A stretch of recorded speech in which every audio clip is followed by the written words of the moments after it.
Eli pushed a folded sheet of paper inside my rescue jacket before his father came out of the garage. "Don't let Dad know I told you," he whispered. My 8-year-old son should have been asking about the helicopter, the flooded houses, or whether I had brought him one of the unit patches he collected. Instead, he kept glancing toward the garage door while gripping the sleeve of my uniform. I had been home less than 3 minutes. A blue duffel bag sat beside the stairs. Eli's sneakers were tied to one handle, and his stuffed fox was wedged under the zipper. It was the bag we used when he stayed overnight with his grandmother. "Are you going somewhere?" I asked.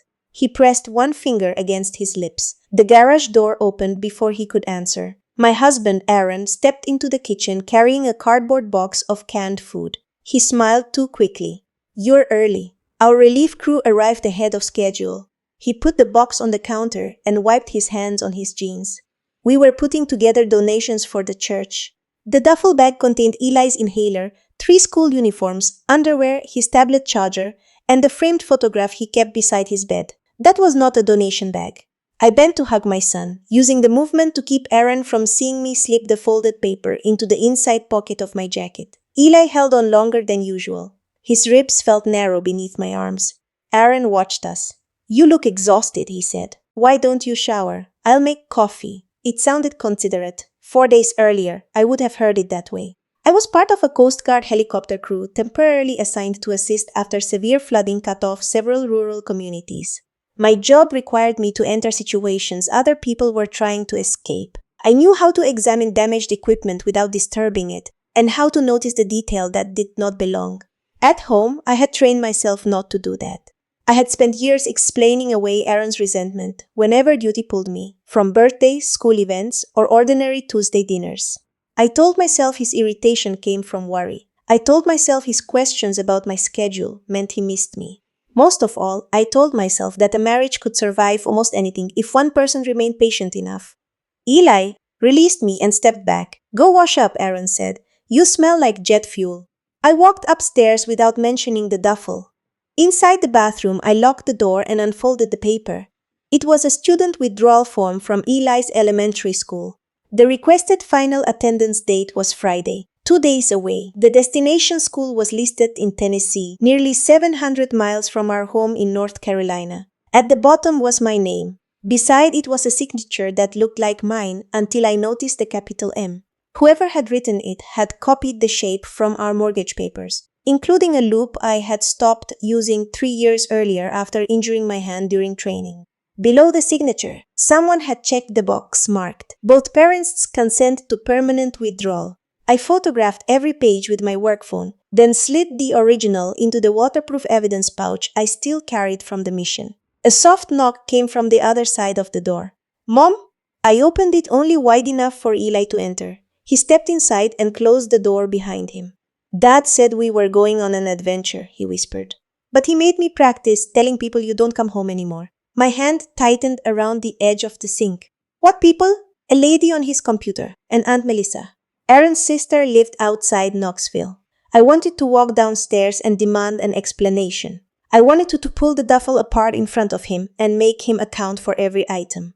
Instead, I crouched until I was level with Eli. "You did the right thing telling me. You're not in trouble. Are you going to tell Dad?" "Not yet."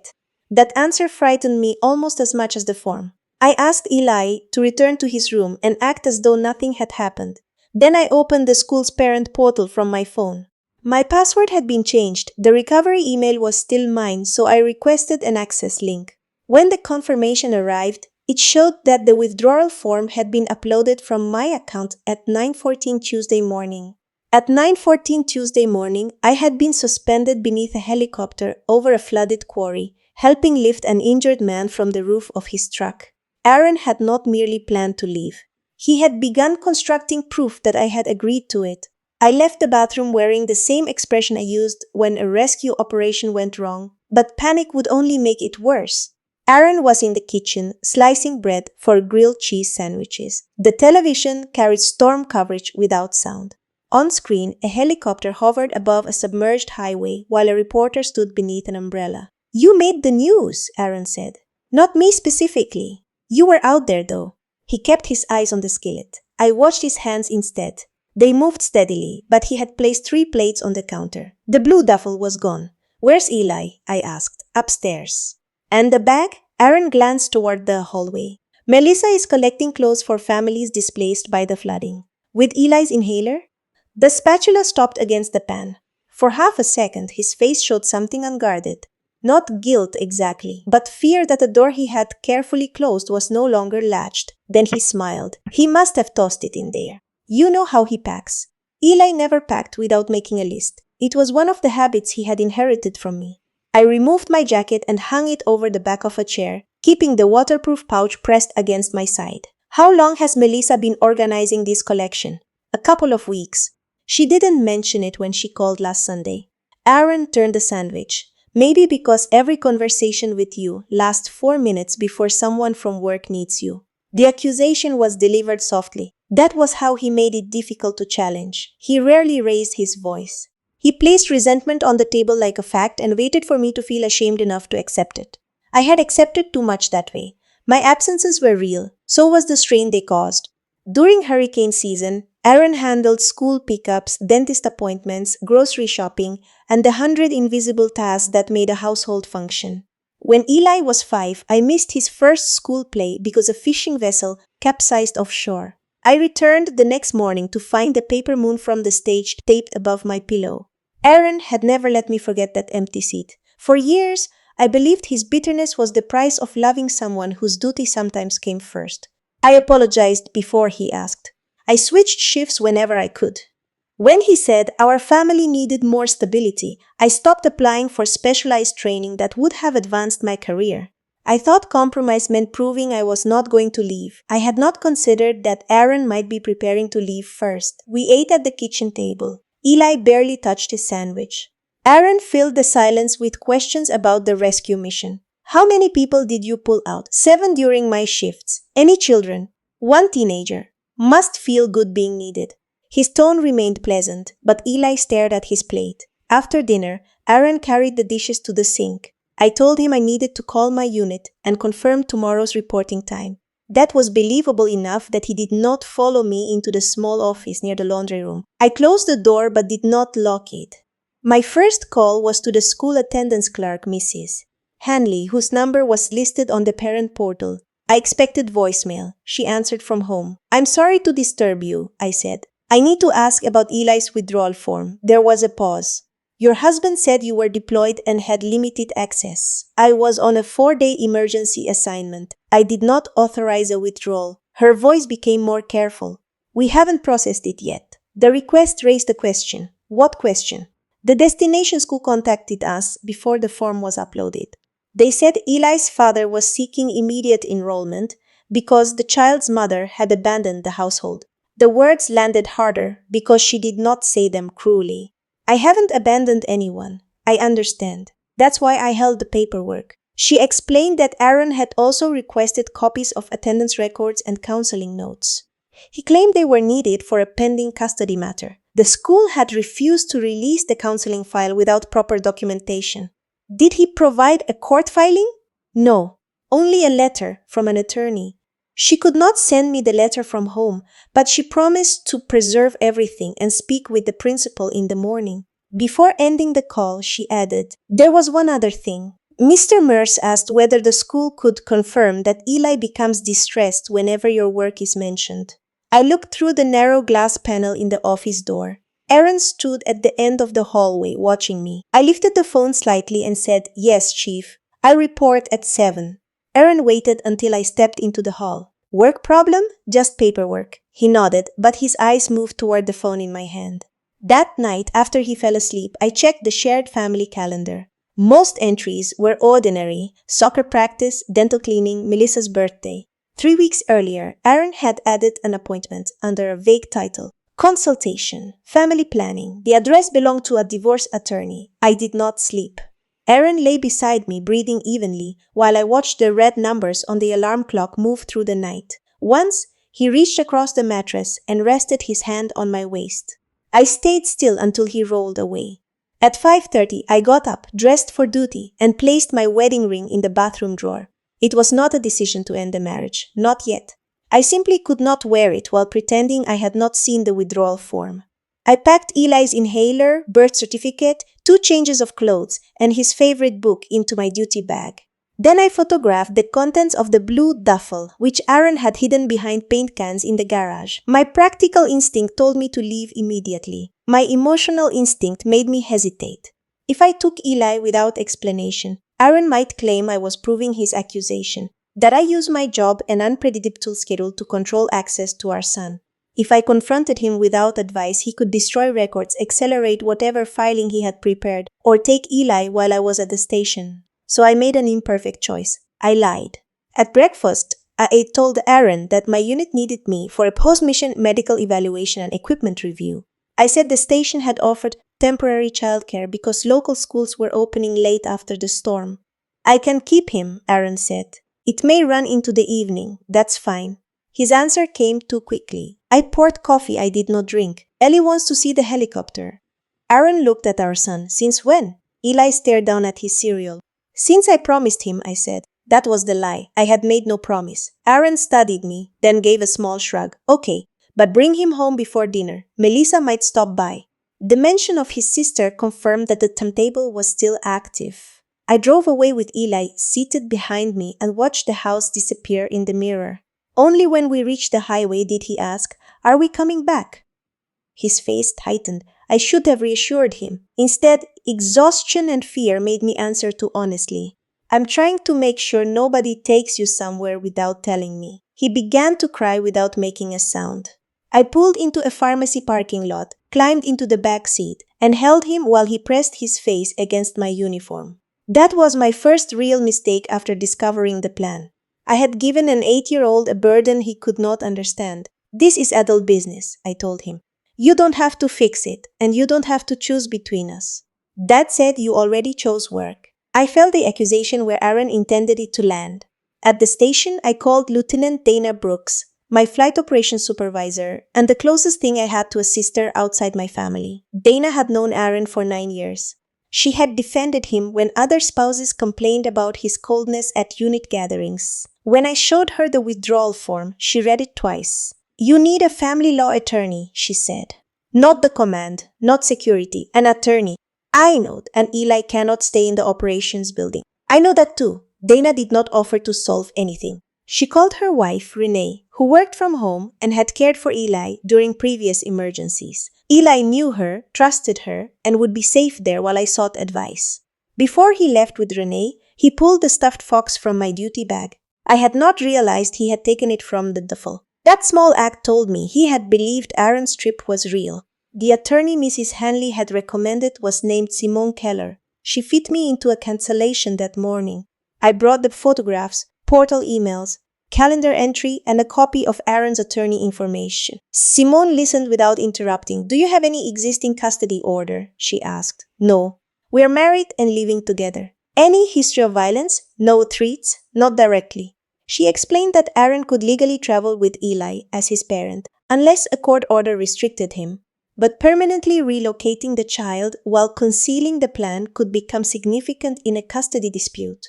The forged consent form mattered, though the school document alone did not prove who signed it. "We need facts, not conclusions," she said. "Preserve everything. Do not access accounts that are solely his. Do not threaten him. And do not tell him what you know until we decide how to protect Eli's stability." By noon, Simone had filed for an emergency temporary order preventing either parent from removing Eli from the state until a hearing could be held. It felt like progress. Then my phone displayed a notification from our joint bank. Aaron had transferred $19,000 from our emergency savings account that morning. The destination was an account bearing Melissa's name. The transfer had been labeled Family Relocation Expenses. Aaron had moved nearly every dollar from the account we used for storm repairs, medical emergencies, and the months when his contracting work slowed. Because it was a joint account, the bank confirmed he had the legal authority to transfer the money. They could document the transaction, but they could not reverse it without the recipient's cooperation or a court order. I downloaded the statement and sent it to Simone. "Do not call Melissa," she warned, "and don't move the remaining money without telling me first." There were only $642 left. I returned to Renee's house shortly after 2. Eli was building a cardboard airport across her living room floor. When he saw me, he looked past my shoulder. "Is Dad coming?" "No." He nodded, relieved and disappointed at the same time. Simone called while I was helping him tape 2 boxes together. The emergency request had been assigned to a judge, but there was no guarantee it would be reviewed that afternoon. Until an order was signed, Aaron remained free to leave the state with Eli. "We need to know whether he has already filed somewhere else," she said. She searched the public court index in our county and found nothing under either of our names. Then she checked the Tennessee county where Melissa lived. Aaron had filed for divorce there the previous Friday. The petition stated that he and Eli had been residing with Melissa for more than 6 months. It described North Carolina as a temporary address connected to my service assignment. It also claimed I had agreed Eli should remain in Tennessee because my work prevented consistent parenting. None of it was true. Our mortgage, tax returns, Eli's school records, medical records, and Aaron's own voter registration all listed North Carolina as our permanent home. But the filing explained why he wanted the school documents. He was trying to create a record that made his false timeline appear real. The most damaging attachment was a written statement from Melissa. She claimed Eli had lived in her home for extended and continuous periods while I was away, and that Aaron had acted as his sole stable parent. Eli had visited her twice that year. Both trips lasted 3 days. "I can disprove this," I told Simone. "You can challenge it," she corrected. "Disproving allegations takes time." I hated that distinction. She asked me to collect records I already had lawful access to. Eli's attendance history, pediatric appointment summaries, shared household bills, family calendar entries, travel receipts, and messages arranging visits with Melissa. My profession had trained me to build timelines after accidents. I began doing the same with my marriage. The early clue that had seemed harmless was a mileage app Aaron used for his contracting business. We shared the subscription because I sometimes tracked travel for training reimbursements. Its export showed his truck had entered Tennessee several times during the previous 6 months, but never with enough time for Eli to have lived there. Most trips lasted less than 48 hours. One address appeared repeatedly. It was not Melissa's house. It belonged to a private mailbox center near Knoxville. A receipt in our shared email showed Aaron had rented a mailbox there 7 months earlier. He used Melissa's address as his residential verification and began forwarding selected mail to Tennessee. Bank notices, insurance statements, and correspondence from a legal office. The plan had started long before the rescue mission. I also found a recent change to Eli's health insurance profile. Aaron had replaced our home address with Melissa's, but only on the downloadable summary page. The insurer's full records still showed the date and identity of the account user who made the change. Simone requested that the company preserve the audit history. By late afternoon, the North Carolina judge signed a temporary order prohibiting either parent from removing Eli from the state. A sheriff's deputy attempted to serve Aaron at our house. He was no longer there. The garage was empty. The blue duffel was gone, along with Aaron's laptop, 2 suitcases, and the locked document box from our bedroom closet. For several minutes, I believed he had fled after realizing I knew. Then Renee called me from the hallway. "Eli just remembered something," she said. My son sat on the stairs holding his stuffed fox by one ear. "Dad said I was supposed to meet a woman tomorrow," he told me. He said she would ask which house feels like my real home. That was when Simone understood the school withdrawal and the false address were not the whole plan. Aaron had scheduled Eli to be interviewed as part of the custody case before I was even supposed to know the case existed. The woman Aaron wanted Eli to meet was not appointed by a court. She was a private family evaluator retained by his attorney to prepare a written statement supporting the Tennessee petition. Simone learned this after calling the attorney listed on the filing. The appointment had been arranged at Melissa's house, where Eli was supposed to describe which parent handled his daily life. Aaron had planned the answers in advance. Before Simone could finish explaining what that meant, my unit commander called. "Mercer, are you at Renee Brooks' residence?" The question was too specific to be routine. "Yes, Mom. Your husband contacted the station. He says you removed your son from the family home using false information, brought him onto a restricted installation, and pressured Lieutenant Brooks to conceal him."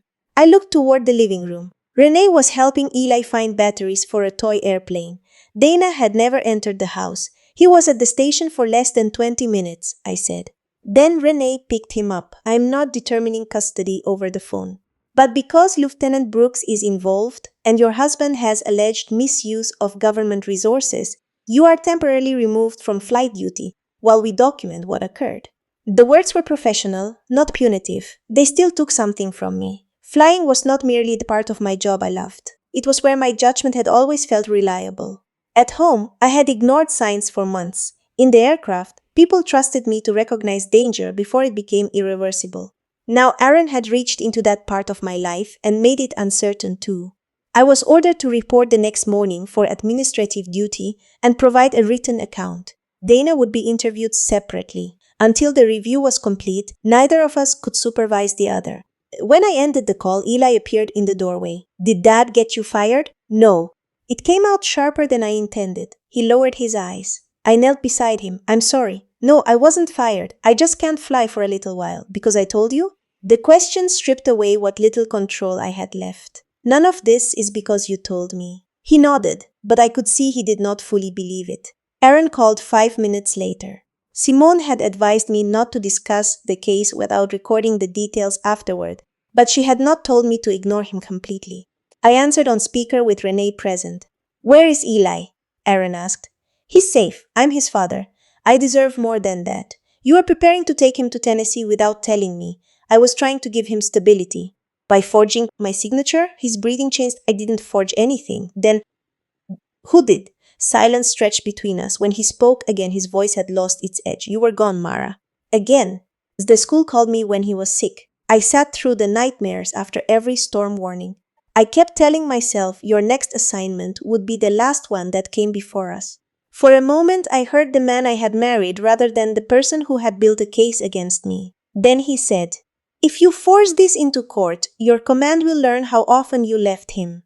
My sympathy closed. My command already knows my schedule. They don't know what it did to him. He ended the call before I could answer. That evening, our joint credit card stopped working. Aaron had removed me as an authorized user from the account opened in his name. The mortgage payment was due in 6 days, and my paycheck alone would not cover the house, legal retainer, childcare, and ordinary expenses without using credit. Then Melissa posted a message online accusing me, without naming me, of choosing public praise over motherhood and using government authority to intimidate a devoted father. By morning, 2 spouses from the station had shared it. I sat in Renee's guest room with my uniform folded across my lap and listened to Eli crying in his sleep down the hall. For the first time since the withdrawal form appeared, I considered calling Aaron and offering almost anything to make the conflict stop. Simone called before I did. His attorney has requested that you return Eli voluntarily and withdraw the emergency filing, she said. They're claiming your work makes you unavailable. I looked at the waterproof pouch containing the forged form. What happens if I refuse? We prepare for the temporary hearing, and we prepare carefully. I could defend myself publicly, answer Melissa's post, and explain every lie to anyone willing to listen. Instead, I deleted the statement I had drafted and opened a blank timeline. Melissa called me the following afternoon from a number I did not recognize. I nearly declined it. Simone had been clear that direct conversations with Aaron's family could create more problems than they solved. Then the caller left a voicemail. Mara, I need you to know the money isn't what you think. Aaron didn't tell me about the school form. Please call me before he finds out I contacted you. I forwarded the message to Simone. She arranged a conference call and instructed Melissa to have her own attorney present if possible. Melissa said she could not afford one. Simone reminded her that she represented me, not her, and that anything Melissa disclosed might later be used in court. I understand, Melissa said. I just don't want Eli thinking I helped steal him. Her voice shook on the final word. The $19,000 had gone into Melissa's account, but it had not stayed there. Her house was in foreclosure after she fell behind on payments while caring for their father during his final illness. Aaron had promised to cure the arrears if she allowed him and Eli to move in. He said you wanted a divorce, she told me. He said you were applying for assignments that would keep you away for months. I wasn't. He showed me an email. The email was real, but the meaning had been altered. 6 months earlier, my supervisor had asked whether I wanted information about an advanced aviation safety course. I had replied that I could not consider it because of my family responsibilities. Aaron had shown Melissa only the first message. She admitted signing the statement attached to the Tennessee petition. Aaron had drafted it and told her the language about Eli residing there was necessary to establish the school district they intended to use after the separation. You knew he didn't live with you for 6 months, I said. I knew the sentence wasn't accurate. Then why sign it? Her answer came after a long pause. Because I was 3 weeks from losing the house and Aaron said it would solve both our problems. It did not excuse her. But for the first time, I could see the machinery behind the betrayal. Aaron had found a precise fear that would make his sister cooperate. Just as he had used my guilt about work to keep me from questioning him. Melissa offered to return whatever remained of the money. Nothing remained. The entire amount had gone to her mortgage servicer. Then she told us about an email Aaron had sent 2 weeks before my rescue assignment. She had tried to delete it after reading it because the wording frightened her, but it remained in her trash folder. With Simone's permission, she forwarded the complete thread. The first messages discussed bedrooms, schools, and Melissa's mortgage. The last one was different. Aaron wrote that once Eli was physically in Tennessee and enrolled in school, I would face months of legal uncertainty. He believed I would agree to a fast settlement rather than risk losing contact with my son. Melissa had replied, "What settlement?" Aaron's answer was only 3 sentences. He wanted me to accept responsibility for part of his contracting company's debt, give up my claim to most of the equity in our North Carolina house, and agree that Eli's primary residence would remain with him. "She'll sign when she realizes bringing him back isn't simple," he had written. The company debt was the second truth I had not known. Aaron's business had not merely slowed. Public records showed 2 suppliers had sued him for unpaid materials, and a lender was seeking more than $90,000 under a personal guarantee. He had hidden the notices by forwarding financial mail to the private box in Tennessee. Custody had never been only about his anger over my work. Eli was leverage. I had spent days preparing to prove that I was an involved mother. Now I understood that proving my parenting was only part of what had to be done. My son had been coached, packed, and frightened because his father believed a child could be used to negotiate debt. Simone asked Melissa to preserve the original email account and not edit, print, or annotate anything. She also told her not to warn Aaron. Before ending the call, Melissa asked to speak to Eli. I said no, not because I wanted to punish her, but because I no longer knew which adults could be trusted with his fear. That evening, Simone received confirmation that Aaron's lender had listed me as a co-guarantor on one of the disputed obligations. The signature attached to the loan documents used the same outdated capital M as the school withdrawal form. The temporary hearing was scheduled for 3 weeks later. Until then, the North Carolina order kept Eli in the state and allowed Aaron's supervised visits twice a week at a family services center. The Tennessee case remained open, but Simone filed a challenge arguing that North Carolina was Eli's actual home state and that Aaron's residency claims were false. Waiting did not feel like protection. It felt like living beneath a ceiling that might collapse after someone finished reviewing the paperwork. Each morning, I reported to the air station and worked behind a desk, while the crews I normally flew with prepared for missions. The internal review found no evidence that I had misused government property or ordered Dana to conceal Eli. Renee had collected him as a family friend, not as part of any official arrangement. Still, the final decision about returning me to flight duty was delayed until the custody hearing clarified whether I had violated any court order. There had been no court order to violate. That fact did not make the waiting easier. Simone and I built the case in layers. The school preserved the original withdrawal upload, including the internet address linked to our home router. My rescue flight log and aircraft records showed that I could not have submitted the form at the recorded time. The health insurer produced an audit showing Aaron had changed Eli's address through his own login. The mileage records contradicted Melissa's original statement about where Eli had lived. The loan documents were more complicated. Aaron's lender provided copies only after Simone sent a formal dispute notice. The signature looked like mine, but proving who wrote it would require further examination. More troubling was the email address used during the application. It belonged to me. Aaron had created a filter inside our shared household email system that automatically forwarded messages containing the lender's name to an archived folder. Because we both had authorized access to that family account, the discovery was lawful. It also showed why I had never seen the verification notices. I had trusted convenience more than caution. That was my blind spot. I had allowed Aaron to manage most household finances because his contracting business made him seem more experienced with loans, taxes, and vendors.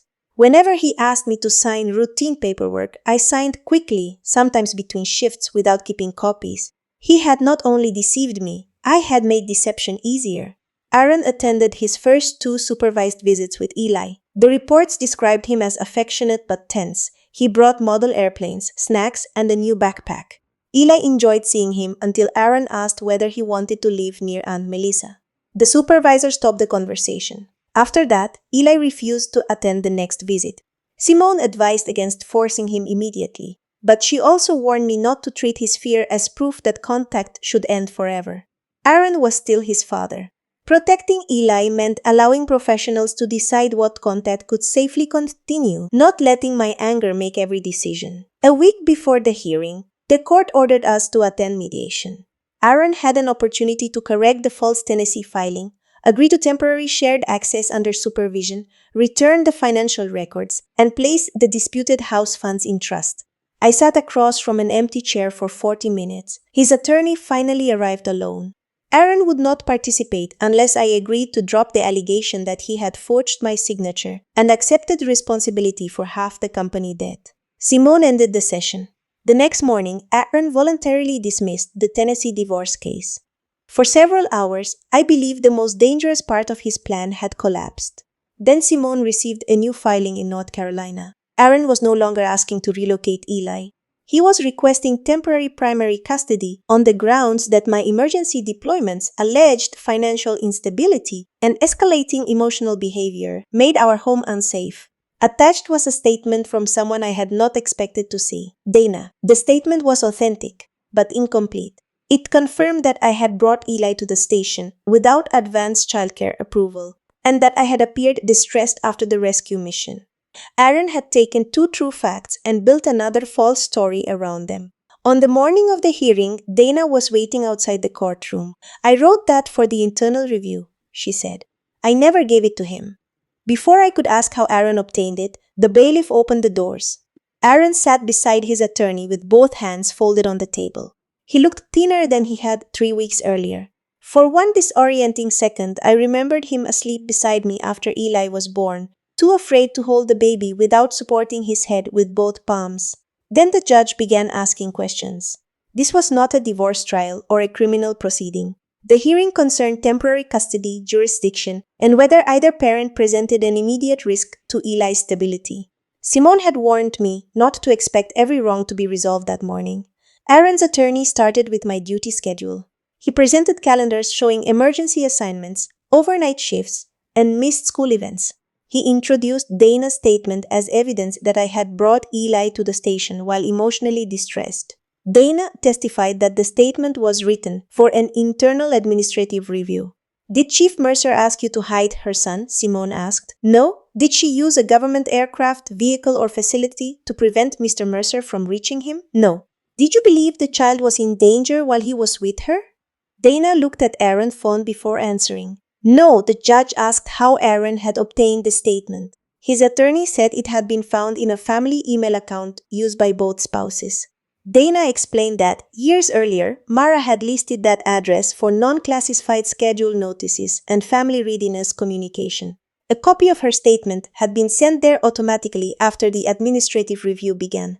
Aaron had accessed it legally as a user of the account. What mattered was what he had omitted. The full statement also said I had reported the suspected school withdrawal immediately, followed instructions, and arranged appropriate private childcare within minutes. Aaron's filing quoted only the sentence describing me as distressed. Next came the school records. Mrs. Hanley testified by video that Aaron had requested Eli's withdrawal and represented that I consented. The electronic form showed my name, but the submission occurred while I was recorded aboard a Coast Guard aircraft. Aaron denied signing it. "Someone at the school must have misunderstood what I wanted," he said. Mrs. Hanley did not argue. She read from her notes. You told me your wife had agreed, but could not speak by telephone because she was involved in classified operations. My rescue assignment had been publicly reported. Nothing about it was classified. Simone then introduced the Tennessee petition, the insurance address change, the private mailbox receipt, and the mileage records. Each document established something small. Together, they showed Aaron had spent months creating the appearance that Eli lived somewhere he had only visited. Melissa testified last. She appeared in person without looking at either of us. She admitted that her original statement was false and that she had signed it because Aaron promised to save her house. Aaron's attorney challenged her motive. You're blaming your brother because Mrs. Mercer refused to let you speak with your nephew, correct? Melissa swallowed. I'm blaming myself for signing something that wasn't true. Simone displayed the preserved email thread. Aaron did not deny writing that I would sign a settlement once bringing Eli home became difficult. He said he had been angry and desperate. My wife was never there, he told the judge. I was trying to protect my son from waiting for someone who always had somewhere more important to be. I wanted to answer him. Simone placed her hand over my notes, reminding me to wait. The final exhibit was the disputed business loan. A handwriting examiner had not completed a formal opinion, so Simone did not claim the signature conclusively belonged to Aaron. Instead, she asked the lender's records custodian about the application process. The electronic verification had been completed from our home internet connection on a date when I was attending mandatory training in Virginia. The phone number used for verification belonged to Aaron. Then the custodian identified the uploaded document used to copy my signature, an older mortgage authorization containing the same looped capital M. It was the same source used for the school form. The judge did not accuse Aaron of forgery. She said that issue required further investigation. But she found his explanations inconsistent with the records and his secret relocation plan harmful to Eli's welfare. North Carolina retained jurisdiction. Eli would remain primarily with me under the temporary order. Aaron's visits would continue through the Family Services Center, and neither of us could discuss the litigation with him. Aaron was ordered to surrender Eli's passport, preserve all financial and electronic records, and provide a complete accounting of the transferred savings and company obligations. As the judge finished, Aaron leaned toward me. I was scared you'd leave us with nothing, he whispered. I looked at the man who had tried to turn our son into collateral. You were the one packing his bag. The temporary order did not return the money, erase the debt, or make Eli stop asking whether his father was angry with him. It gave us boundaries. That was different from peace. Over the next 4 months, the divorce case moved through financial disclosures, interviews, and negotiations. Aaron's business records showed that the company had been failing for more than a year. He had used new customer deposits to finish older jobs, borrowed against equipment he no longer fully owned, and hidden collection notices from me. The lender removed my name from the disputed guarantee after its investigation concluded that I had not completed the electronic verification. The signature issue was referred to local authorities, though Simone warned me that a referral did not guarantee criminal charges. The school form was handled separately. Aaron admitted during a recorded deposition that he had uploaded it, but insisted he believed I would eventually consent. That explanation did not restore what he had taken. The $19,000 remained tied up in Melissa's house. Her mortgage company would not simply return a payment already applied to overdue debt.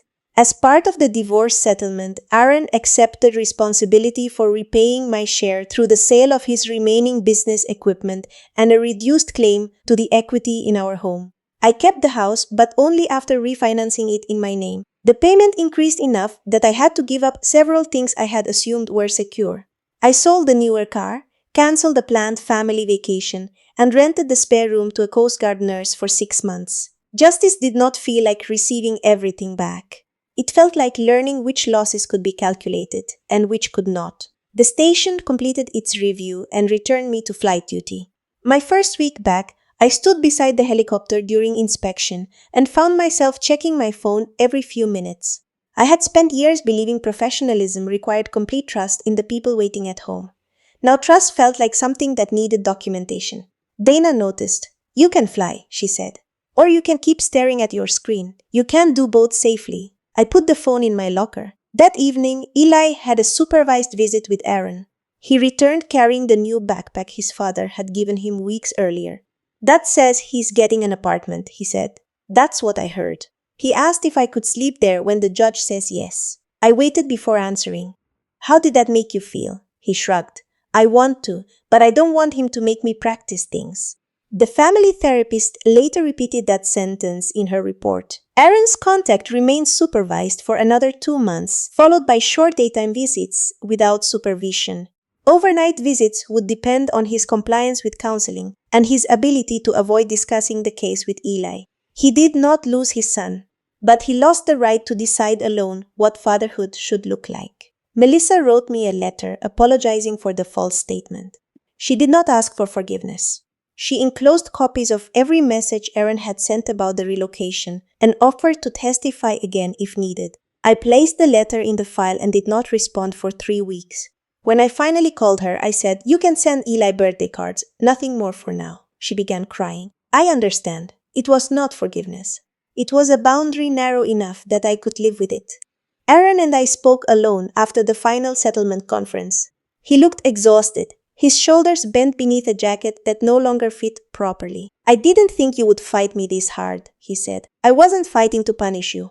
You think that makes it better?" "No, I think it explains why I stopped." He looked toward the courthouse windows. "I was scared," he said. "Every time you left, I thought one day you wouldn't come back. Then the business started failing, and I thought you'd look at me and see another problem to solve." There was humanity in his fear. There was also responsibility in what he had done with it. "You could have told me," I said. "I didn't know how. So you taught our son to lie." He closed his eyes. For the first time, he did not defend himself. I walked away without asking him to apologize again. Some apologies are useful. Others arrive after the damage has already learned your address. 7 months after I found the withdrawal form, the blue duffel bag returned to the bottom of Eli's closet. I had almost thrown it away. For weeks, seeing it reminded me of his inhaler tucked beneath 3 school uniforms and the stuffed fox crushed under the zipper. Eventually, I washed it, replaced the broken pull tab, and stored it where Eli could decide what it meant next. By spring, our life had become ordinary in ways I no longer took for granted. Eli returned to soccer practice. He stopped checking the driveway whenever I came home later than expected. On the nights I was scheduled for duty, he stayed with Renee or with a sitter we had chosen together. I wrote my schedule on a magnetic calendar beside the refrigerator, not because I owed anyone proof of where I was, but because predictability helped him feel safe. Aaron completed the parenting program ordered by the court and continued individual counseling. His supervised visits became daytime visits without supervision. The reports remained cautious but positive. He found salaried work managing materials for another contractor. The job paid less than his old business had once earned, but it did not depend on loans, hidden invoices, or promises he could not keep. We communicated through a parenting application. Every pickup appointment and school notice stayed in one place. At first, the formality felt cruel. Later, it felt merciful. Clear records left less room for fear to rewrite a conversation. The final custody agreement allowed Aaron 1 overnight visit every other weekend, beginning after Eli's therapist believed he was ready. When that weekend came, Eli stood in his bedroom staring at the blue duffel. "I don't have to go if I'm scared, right?" he asked. "You can tell me you're scared," I said. "But being scared doesn't always mean something bad is happening." He considered that. "Dad said we could come back here if I wanted. That's what the agreement says. And he knows? He knows?" Together we packed 2 shirts, pajamas, his toothbrush, inhaler, and stuffed fox. I showed him where I had written my phone number inside the bag, although he already knew it by memory. At the front door, Aaron waited without entering. He looked at the duffel and then at me. "I packed too much last time," he said. There was no excuse hidden inside the sentence. No request that I make him feel better. "Yes," I said. Eli stepped between us. "Mom helped me pack this time." Aaron nodded. "That's how it should be." I watched them walk toward his car. Every part of me wanted to call Eli back, lock the door, and keep him inside the version of safety I could control. Instead, I stood on the porch until Aaron fastened his seatbelt and Eli waved through the window. The first time that bag left my house, it carried a plan built on secrecy. This time, it carried 1 night of clothes, a written schedule, and a child who knew where he was going and when he would return. I went inside and found the waterproof evidence pouch in the cabinet above my desk. The forged school form was still inside, preserved with the records Simone had told me to keep. I did not destroy it. Healing had not made the evidence unnecessary. Forgiving parts of my own blindness did not require forgetting what Aaron had done. Some relationships survive through renewed trust. Ours survived only in a smaller, carefully defined shape centered on the son we both loved. The next morning, Eli called before breakfast. "Dad burned the pancakes," he said. In the background, Aaron protested that they were only slightly overcooked. Eli laughed. There was a time when he whispered because he believed truth was dangerous. Now he spoke loudly enough for both of us to hear. That was what remained after the hearings, the debt, the accusations, and the months of learning how to be a family without pretending we were still the same one. Not a perfect ending. Just a child who no longer had to protect the adults around him from the truth. If this story stayed with you, tell me which moment revealed Aaron's real plan most clearly. And if you value stories about mothers protecting their children through patience, evidence, and difficult boundaries, rather than easy revenge, join me for the next story about the quiet decisions that change a family forever.